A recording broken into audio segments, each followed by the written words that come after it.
Olá, alunos da disciplina Instalações Elétricas Industriais. Bem-vindos a essa aula. O assunto de hoje é motores de indução. Então, nosso objetivo será conhecer um pouco mais a respeito dessas máquinas. A gente já vem trabalhando com esses motores lá desde a primeira aula, né? Mas tem algumas características que são, vamos dizer assim, um pouco mais avançadas que a gente ainda não tem dado a devida atenção. Então, nós nos preocupamos muito quando a gente fala em termos de potência, em tensão de alimentação, corrente, né, principalmente para o dimensionamento aí dos condutores, por exemplo, mas a gente não leva em consideração outras características, né, como, por exemplo, o modo como esse motor é conectado à rede, ou a questão da corrente de partida, que é muito maior do que a corrente nominal que a gente tem trabalhado nos nossos cálculos. Então, a aula de hoje a gente vai tirar para conhecer um pouco mais a respeito dessas máquinas, verificar como que o funcionamento delas acontece, quais são as características principais, e vamos aprender também, olhando uma placa de dados desses motores, a obter ali esses dados mais importantes. Então, vocês vão ver que vai aparecer algumas coisas aí que a gente já viu, né? Eu vou mostrar para vocês agora de um ponto de vista um pouco mais técnico dentro do motor, e depois disso a gente vai aplicar esses dados para fazer basicamente o dimensionamento das proteções, porque eu preciso conhecer algumas coisas a mais, além do que a gente já viu, e vamos também aplicar essa questão aí dos dados do motor para fazer o cálculo de queda de tensão nos terminais de alimentação do motor durante a partida. Eu não sei se vocês já perceberam, mas é muito comum, né, principalmente em residências. Quando um determinado eletrodoméstico é ligado, a gente percebe que há uma diminuição no nível da luz, né? Então, exemplo, alguém ligou o chuveiro, a luz do quarto ficou mais fraca durante um tempinho. O que significa isso? Significa que houve uma queda de tensão na rede. Isso daí porque houve a conexão de equipamento que exigiu uma corrente mais significativa. É exatamente o caso do motor. Quando ele é ligado, a corrente mais alta faz com que ocorra essa queda de tensão nos terminais de alimentação e a gente precisa manter essa queda dentro de um limite, né? Então, por isso que é importante conhecermos bem essas características aqui dos motores. Então, primeiro, os motores elétricos são máquinas que transformam energia elétrica em energia mecânica, ou seja, fazemos a alimentação dos terminais dele com energia elétrica, dadas as características do motor, né, o nível de tensão adequado, as correntes adequadas, né, e depois disso obtemos lá no eixo dele a potência mecânica, a energia mecânica que vai ser usada para o acionamento de alguma carga, um ventilador, uma prensa, enfim, de acordo com a necessidade. E nós podemos dividir esses motores elétricos em dois grandes grupos.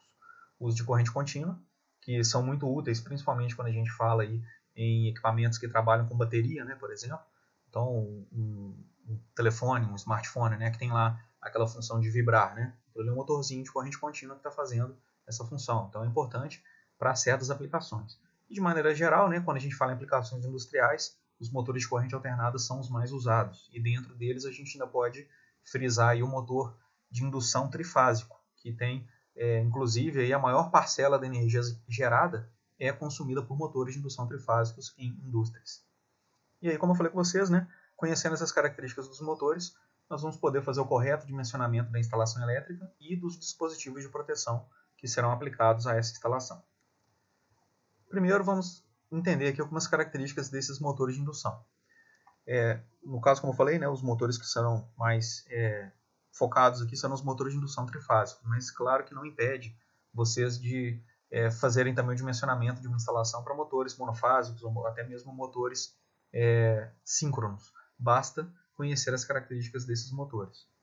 Então, primeiro, os motores de corrente alternada assíncronos, que é outro nome, né, que recebe o motor de indução, são utilizados na maioria das aplicações industriais. Como eu falei com vocês, eles aparecem aí consumindo a maior parcela da energia gerada. E as características principais deles, que garantem essa grande aplicabilidade, estão relacionadas aí à simplicidade de construção. Nós vamos ver que ele é um motor, por exemplo, que não precisa usar escovas, que já é uma grande vantagem em relação a outros tipos de motores, né? Se bem que tem um tipo específico de motor de indução que usa, que é o de rotor bobinado. Mas, de maneira geral, se for o rotor do tipo gaiola, que a gente vai ver a diferença, ele não usa escovas, então já é uma grande vantagem. Vida útil longa, custo reduzido de compra e manutenção. Então, isso quer dizer que ele vai levar mais tempo para estragar de fato, né? Vai ser mais difícil estragar, inclusive. Ele é um motor bastante robusto. E esses motores são constituídos por duas partes principais. Nós temos aí uma parte móvel, que é chamada rotor, e uma parte fixa, que é chamada estator. É interessante ver que essas duas partes aqui funcionam de maneira muito semelhante ao transformador. Então nós temos ali no transformador o enrolamento primário e o enrolamento secundário. O estator seria o enrolamento primário e o rotor o secundário nesse caso. Então o estator é conectado à rede, é aqui que a gente vai fazer a alimentação do motor, né? Aqui estão os enrolamentos de alimentação, e esses enrolamentos vão induzir uma tensão no rotor, daí o nome do motor, né? Motor de indução. E esse rotor, né, com a tensão induzida, vai ter correntes fluindo por ele. As duas correntes, né, tanto do estator quanto do rotor, interagem, né, os campos gerados por essas correntes vão interagir e gerar aí o giro desse motor. Então vamos entender melhor também como isso daí funciona. Então, o primeiro passo aqui, temos o estator. Ele é formado por 3 elementos básicos, que é a carcaça, usada para envolver, né, esse estator, né, garantir a proteção dele, o núcleo de chapas, que é utilizado para a condução do campo magnético, e os enrolamentos, que são conectados à alimentação. E é desses enrolamentos que vai surgir o campo magnético, que vai ser responsável pela indução de tensão. E uma característica importante sobre esses enrolamentos é que eles são defasados 120 graus, igual a gente vai ver aqui. Então, considerando aqui nesse primeiro desenho, né, esses 4 desenhos mostram as etapas aí dos enrolamentos, né, e sendo o último o desenho que mostra os 3 enrolamentos juntos. Então, primeiro, temos o núcleo de chapas, que é usado para condução do campo magnético, e aqui temos a primeira fase. Então, temos aqui uma bobina, né, desse primeiro enrolamento e outra bobina do mesmo enrolamento. Então, aqui é a primeira fase do motor. A segunda fase está defasada a 120 graus. Nesse caso aí, o defasamento é mecânico. E a gente observa o mesmo para a terceira fase. Então, as 3 fases, né? Tem o defasamento elétrico, que a gente observa lá no estudo do circuito trifásico, e tem também o defasamento mecânico, que a gente observa dentro dos motores. Isso daí vai garantir o funcionamento adequado deles.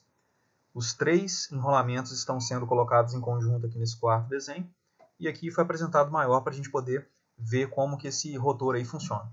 Então, a ideia básica é que o rotor deve estar no meio, né, desses enrolamentos. Então, nós temos aqui os polos desse motor, as bobinas enroladas ao redor do rotor, e o campo magnético gerado por cada campo desse, por cada bobina dessa, é responsável por fazer o motor girar. E é interessante pensar, né, em como que esse campo aqui funciona. Devido a essa questão da defasagem mecânica e da defasagem elétrica que acontece aqui, nós vamos ter o chamado campo girante. Isso aí funciona de uma maneira bem curiosa, igual a gente pode ver aqui nesses desenhos, né? Então, coloquei aqui a representação das 3 senoides, defasadas 120 graus, e a representação das bobinas no estator, também defasadas 120 graus. Então, cada bobina dessa é capaz de gerar um campo magnético, né? Nós teremos aqui o polo norte e o polo sul, por exemplo, para essa bobina azul, polo norte-sul para rosa, polo norte-sul para vermelha. E esses campos, né, esses polos norte e sul, se relacionam para poder gerar um polo norte resultante e um polo sul resultante. E esse resultante é que vai girar, né, como o nome indica aqui em cima. Então é basicamente o seguinte, em um determinado instante de tempo, vamos considerar aqui, por exemplo, quando as curvas vermelha e rosa se cruzam, a curva azul está no máximo negativo. Então nós vamos ter aqui o seguinte, por exemplo, o polo norte aqui e o polo sul aqui embaixo. Aí para a bobina vermelha, eu vou ter o polo norte de um lado, o polo sul do outro, e para a bobina rosa a mesma coisa. O polo norte de um lado, o polo sul do outro. Isso daí então vai gerar aqui, ó, desse lado eu tenho 3 nortes e do outro lado eu tenho 3 sul. Né? Então eu tenho o polo norte resultante de um lado e o polo sul resultante do outro. Se eu for analisar agora outro instante, por exemplo, o instante onde a onda rosa aqui está no pico e as duas outras estão aqui se cruzando nesse valor mais baixo, negativo, nós temos que o polo norte agora foi deslocado. Né?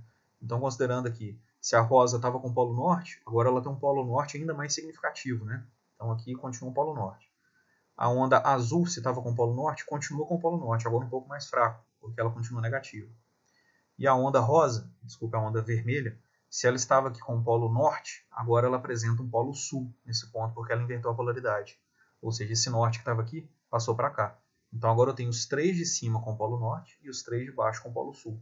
Então a resultante do polo norte, né, que estava apontando aqui nesse sentido, agora está apontando para esse sentido aqui.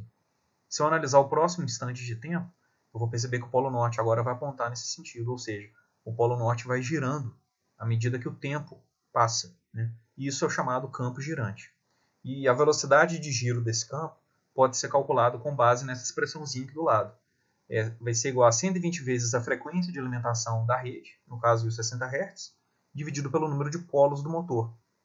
E esse número de polos é uma informação também que vem na placa dele, né? Então, com base nisso, a gente pode definir a velocidade de giro desse campo girante em relação à frequência e ao número de polos desse motor.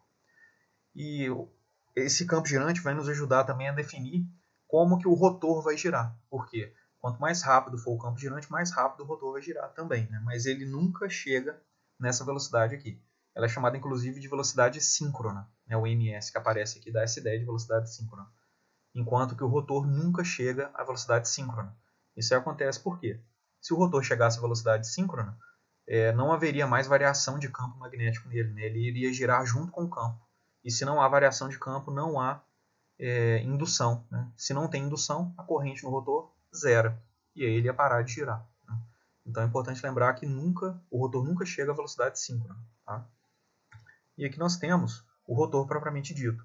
Como eu falei com vocês, o motor de indução tem duas possibilidades, né? O rotor em gaiola, que de fato, né, lembra uma gaiola, é até chamado de gaiola de esquilo em alguns casos. E temos o rotor bobinado, que é o que aparece aqui à direita. E o que eles têm em comum? Tem o eixo, que é onde a gente vai conectar a carga mecânica. Tem o núcleo de chapas, que é usado para a condução dos campos eletromagnéticos gerados pelo estator. E aí nós temos as barras e anéis de curto-circuito, para o caso do rotor em gaiola, e temos os enrolamentos para o caso do motor de rotor bobinado. A grande diferença entre eles é que esse motor de rotor bobinado tem aqui esses anéis utilizados para fazer a conexão de algum elemento, né, um resistor normalmente, a esse enrolamento aqui. Então a ideia básica é o seguinte, esse aqui já tem o rotor fechado, eu não consigo conectar nada a ele, ele vai ter sempre a mesma característica. E aí, né, quando a gente ligar o estator, alimentar o estator, esse rotor do tipo gaiola vai ficar sujeito a um campo magnético variável, e esse campo vai induzir uma tensão que vai começar a fluir pelas barras, né, pelos anéis de curto-circuito. E a corrente elétrica que flui por aqui vai gerar um campo magnético, por sua vez, né, que interage com o campo do estator. Então, vou ter uma interação entre o campo do rotor e o campo do estator. E aí o campo do estator vai começar a atrair, né, a arrastar esse rotor aqui e vai fazer ele girar. Como eu falei com vocês, o campo girante do estator é sempre mais rápido do que o giro do rotor. Porque se ele girasse a mesma velocidade, a variação de campo seria zero, a tensão induzida também seria zero. E por essa diferença, né, que aparece aqui no motor de rotor bobinado, nós conseguimos, com as escovas, né, existem aqui peças de carvão que são conectadas a esses anéis, então os anéis giram, sempre em contato com as peças de carvão, com as escovas, de modo que a gente garante um contato dos terminais do rotor com algum elemento externo, como eu falei, o caso dos resistores. Qual é a vantagem disso? Se a gente tiver resistores conectados aqui a esse enrolamento, quando a corrente começar a fluir por ele, né, devido à indução de tensão, essa corrente vai ser reduzida. E isso faz com que a corrente de partida do motor seja menor. Então, uma estratégia para reduzir a corrente de partida do motor é usar o motor, né, de rotor bobinado, de modo que a gente consegue conectar resistores aqui, nesses anéis, né, nos enrolamentos do rotor, e garantir uma corrente de partida menor. Quando esse motor tiver chegado na velocidade nominal dele, esses resistores são removidos e os anéis são curto-circuitados, né? Isso aí tudo de maneira externa ao motor. Então, do lado de fora dele, a gente faz lá a conexão com os resistores. Chegou na velocidade de síncrona, não síncrona, chegou na velocidade nominal, a gente pode, então, tirar esses resistores e curto-circuitar o enrolamento de modo que ele vai ficar funcionando igual ao motor do tipo gaiola. Então, a diferença entre eles é essa. Aqui eu consigo controlar a corrente partida através de resistores e aqui não. É claro que existem outras estratégias, né? Esse motor aqui, o de gaiola, pode ter a sua corrente de partida controlada também, se a gente estiver trabalhando aí com algumas outras possibilidades, né? Igual você já deve ter visto lá na disciplina de acionamentos. E aqui nós temos um corte do motor, indicando aí as partes construtivas dele. Então temos aqui o estator, né? Essa parte de fora, e esse cilindro aqui no meio é o rotor. O eixo dele, onde a gente vai conectar a carga. E aqui nós temos os enrolamentos do estator. Então esse enrolamento foi cortado, né, para ser mostrado aqui para a gente. A chapa magnética é o núcleo desse estator. E essa ranhura aqui é onde são colocados os enrolamentos, né? E aqui no rotor nós temos os anéis de curto-circuito. As barras estão internas aqui, né? A gente não está conseguindo ver. Temos aqui também o entreferro, que é o espaço entre o núcleo e o rotor. Ele é sempre o menor possível, né? Vocês vão ver aqui que ele é basicamente uma linha, né? Igual a gente está vendo aqui. Em alguns casos é difícil até colocar uma folha de papel entre o rotor e o estator, né? Então essa aí é a ideia básica, né, do motor de indução, né? A construção dele e o modo como ele funciona. Os motores de indução apresentam uma certa quantidade de terminais. Então o motor pode ter 3 terminais, de modo que a gente não tem dúvida, né, como que essa ligação vai ser feita. Eu tenho 3 terminais, 3 fases, é só fazer a conexão que ele está ligado. E ele pode ter, por exemplo, 6 terminais ou 12 terminais, de modo que a gente pode escolher como que a ligação dele vai ser feita. Então eu coloquei aqui como exemplo o motor de 6 pontas ou 6 terminais. Ele pode ser ligado em estrela ou em triângulo. E a diferença de uma conexão para outra é exatamente o nível de tensão que pode ser aplicado aos terminais. Então tem aqui os 6 terminais, né, numerados de 1 a 6, sendo que cada enrolamento aqui, né, representa 2 terminais. Então o primeiro enrolamento, terminais 1 e 4, o segundo 2 e 5, e o terceiro 3 e 6. E aí eu vou verificar como que a conexão vai ser feita. Eu quero ligar em estrela, então eu vou alimentar aqui os terminais 1, 2 e 3 com as fases, e os terminais 4, 5 e 6 vão ser curto-circuitados, né? Vão representar esse ponto central da estrela. E nesse caso a gente pode fazer a alimentação do motor com 380 volts, de modo que a tensão em cada bobina, em cada enrolamento do motor vai ser 220, que é 380, né? Dividido por raiz de 3. Então seria que a tensão de uma fase para a outra é 380, da fase para o neutro 220, então ele está funcionando. Se a tensão de alimentação já for 220, nós vamos ligar esse motor em triângulo.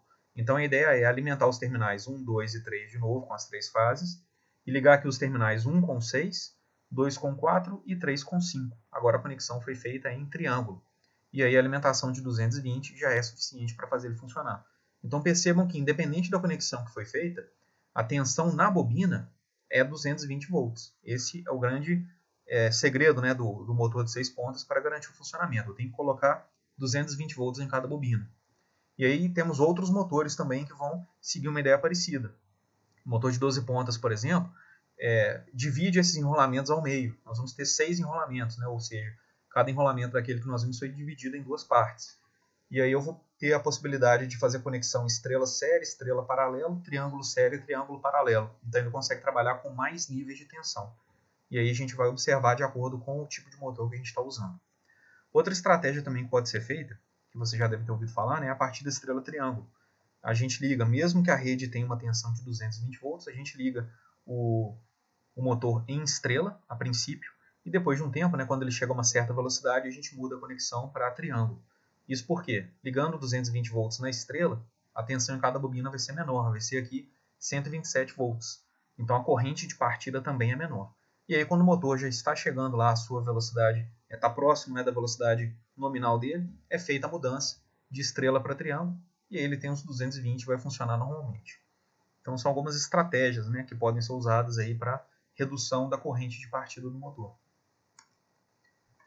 E com relação a essa partida, o grande interesse nosso está na corrente, porque durante a partida do motor, como ele está em repouso, né, o rotor está parado, nós vamos ver que existe uma corrente muito alta que vai tender a colocar ele em movimento, né? À medida que a velocidade do rotor aumenta, essa corrente vai diminuindo.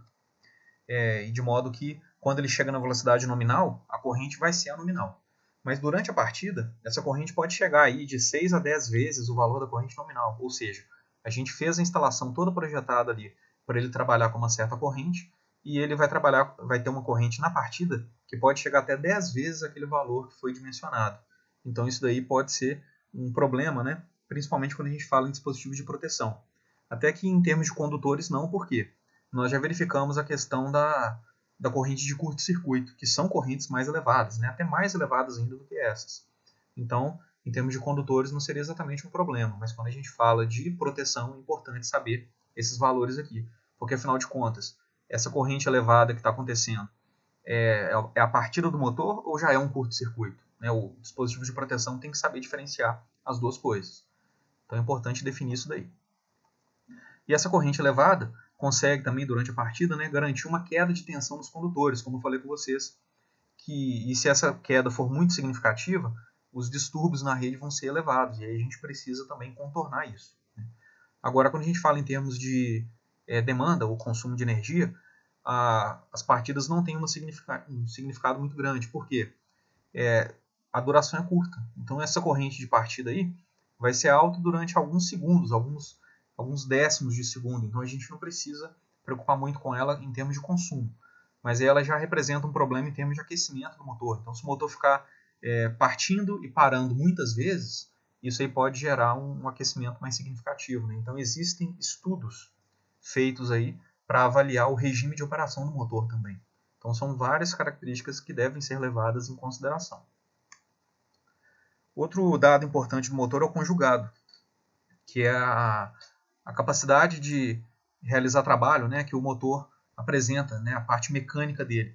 Ou seja, se a gente estiver considerando ali, né, um raio a partir do eixo dele, a gente pode definir qual é a força que esse motor vai exercer. Então, se eu ligar ali uma engrenagem, ligar uma polia, eu consigo definir qual é a força que vai surgir nessa extremidade aí devido ao conjugado que o motor está gerando. Então, esse conjugado tem uma relevância bem significativa. E ele que vai ser usado para colocar as cargas em movimento, né? Quando o motor começou a girar, chegou ali na velocidade nominal, né? Esse conjugado já vai ser aplicado às cargas mecânicas que a gente está acionando. E é interessante ver que esse conjugado varia de acordo com a velocidade do motor. Então, se o motor tem que, por exemplo, né, colocar uma grande carga para funcionar, é importante que na partida ele já tenha um conjugado mais elevado. Por outro lado, se a carga já é, entre aspas, né, mais leve, a gente não precisa preocupar muito em ter um conjugado alto na partida. Isso daí vai definir o tipo de motor que a gente vai usar, né? Ou a categoria desse motor. Pode ser aqui AD, H e AN, igual a gente vai ver aqui nesse gráfico. Então, aqui é apresentado para a gente, basicamente, o conjugado em relação ao nominal, né? O conjugado em porcentagem do conjugado de plena carga, ou seja, o conjugado nominal do motor. E aqui nós temos a velocidade do motor em função da velocidade síncrona. Então percebam que a velocidade síncrona é aquela do campo girante. Os motores nunca chegam a essa velocidade, porque olha só o que acontece com o conjugado quando o motor chega a 100% da velocidade do campo girante. O conjugado zera. Isso significa que um motor de indução que está trabalhando com a velocidade síncrona não vai conseguir acionar carga alguma. Ele tem um conjugado zero. E isso faz com que ele comece a frear, né? Ele vai começar a diminuir a velocidade. Mas quando ele diminui a velocidade, o conjugado aumenta. Então vai chegar em um ponto aqui onde ele vai ter uma operação estável, né? Ele vai começar a trabalhar dentro daquele valor de velocidade em relação ao conjugado, e aí ele está operando de maneira normal, né? Nominal dele. Então perceba o seguinte, de acordo com a variação da velocidade, o conjugado também varia. E aí para cada categoria, nós temos um comportamento diferente. A categoria N, que são motores de aplicação geral, que acionam a maioria das cargas de utilização prática, nesse caso aí bombas e ventiladores, por exemplo, é uma categoria que na partida tem um conjugado menor, e quando se aproxima ali da velocidade nominal, ou da velocidade síncrona, né, tem um conjugado maior. Então, no caso, né, vamos supor, ele trabalha lá com 95% da velocidade síncrona. Ele já tem um conjugado mais significativo, né? Então, são cargas que não vão exigir um conjugado muito elevado na sua partida, né? Então, esse motor da categoria N poderia ser aplicado. Agora, quando a gente passa para a categoria H, a gente percebe que na partida ela tem um conjugado mais significativo, mas ele próximo da velocidade nominal, esse conjugado é menor. Então, são motores que acionam cargas cujo conjugado resistente durante a partida é de valor aproximado ao conjugado nominal. A gente pode ver que essa categoria H tem um trecho aqui onde ela é praticamente reta, né? Ou seja, a relação é praticamente reta. Isso quer dizer que durante a partida ele trabalha com um certo conjugado e lá perto da sua velocidade nominal esse conjugado não variou tanto, né? Usados aí para regime contínuo, para peneiras, transportadores e britadeiras. Então são aplicações aí que vão exigir um conjugado praticamente constante, né? Desde o momento que ele foi ligado até ele terminar ali a operação. E por fim temos a categoria D, que são motores que têm um conjugado mais significativo na partida, que vão colocar alguma carga em movimento, e essa carga, né, até entrar em movimento, até vencer a inércia, vai exigir um conjugado mais significativo, e em seguida, quando ela já estiver em movimento, esse conjugado pode ser menor, que o movimento não será interrompido.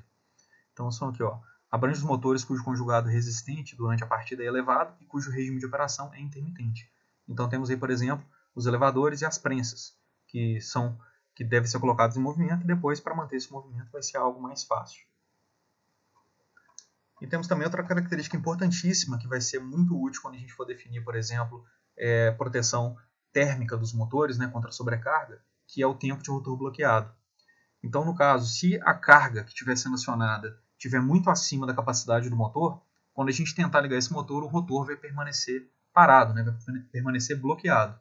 Então, esse tempo de rotor bloqueado nos indica aí qual é o tempo máximo que o motor pode permanecer com o rotor travado, né? Absorvendo ali aquela corrente de partida, a corrente mais elevada, porque enquanto o motor não entrar em movimento, essa corrente não vai diminuir. Então, se o rotor estiver bloqueado, aquela corrente alta vai permanecer de 6 a 10 vezes a corrente nominal. E é claro que isso daí vai danificar o motor. Mas existe um período de tempo, um curto período de tempo, que o motor pode absorver essa corrente sem ser danificado. E esse é o tempo de rotor bloqueado que a gente precisa conhecer para poder desenvolver as nossas proteções. Então, este valor tem uma grande importância na definição do esquema de proteção dos motores, principalmente quando a gente fala aí de sobrecarga. E se durante a partida, né, como o caso da estrela triângulo, a gente estiver trabalhando com uma tensão que é diferente daquela nominal, depende do tipo de partida, né, o tempo de rotor bloqueado também varia de acordo com essa tensão que foi aplicada. Então, o novo tempo de rotor bloqueado vai ser o tempo de rotor bloqueado nominal, multiplicado pela tensão nominal ao quadrado, dividido pela nova tensão, né, que foi aplicada. Então, por exemplo, eu apliquei lá a partida estrela triângulo, o motor deveria funcionar com 220, eu liguei em 127, pelo menos durante a partida, né? E aí a gente usa essa relação aí para ver qual vai ser o novo tempo de rotor bloqueado. E aqui, para terminar, eu coloquei uma foto, né, de uma placa de dados dos motores, de um motor trifásico. Então a gente analisa aqui, ó, então vem o fabricante, depois o motor trifásico, o motor de indução, tipo gaiola, a frequência dele, né, de 60 Hz, então às vezes ele não escreve exatamente frequência, só põe aqui 60 e Hz aqui como uma unidade, né? A categoria dele é N, temos aqui a potência em kW e em CV, então 3,7 kW ou 5 CV. O RPM, né, que a velocidade dele é 3.500, no caso, lembrando que é a velocidade do rotor, né, não a velocidade síncrona. No caso desse motor, a velocidade síncrona dele é de 3.600 RPM, porque ele é um motor de 2 polos. Então, se eu colocar lá 120 vezes 60 dividido por 2, 3.600 RPM. E a gente sabe isso porque os 3.500 estão um pouco abaixo de 3.600. Se eu fosse pegar um motor com mais polos, né, eu teria uma velocidade muito mais baixa que isso. Então, se eu pegar um motor de 4 polos, eu teria 1.800 RPM. Então, a questão aqui é sempre olhar a velocidade do rotor e ver de qual velocidade síncrona ela se aproxima mais. Então, se eu encontrei aqui um valor que está um pouco abaixo de 3.600, é porque é um motor de 2 polos, cuja velocidade síncrona é exatamente 3.600. Então, essa informação não aparece aqui no número de polos, mas a partir da velocidade do rotor a gente consegue definir isso. Aqui ele apresenta o fator de serviço, que eu já falei com vocês, né? Que é a potência acima da potência nominal que ele pode trabalhar. Então, se ele tem um fator de serviço de 1.15, quer dizer que essa potência dele aqui pode ser aumentada em até 15%, né? De modo que a corrente também é aumentada em 15%, enfim. E o motor pode operar ali sem ter problemas. Então, esse fator de serviço nos indica aí, além dos valores nominais, o que pode ultrapassar. Se ele tiver fator de serviço unitário, né, igual a 1, ele não poderia ultrapassar os 5 CV que aparecem aqui, né? Deveria trabalhar no máximo com eles. Aqui nós temos um dado importantíssimo, que é a corrente de partida em relação da corrente nominal. Então, IP sobre IN igual a 9 quer dizer o quê? Durante a partida, esse motor tem uma corrente que é 9 vezes maior que a corrente nominal. Então, isso daqui, para a definição das proteções, é algo muito importante, né? E é um dado de placa do motor. Temos aqui o índice de proteção do motor, 55. Lembrando que esse índice aqui é relacionado à questão de proteção dele contra partículas sólidas e contra líquidos, né? E que eu já mostrei para vocês uma tabelinha de como que essa proteção funciona.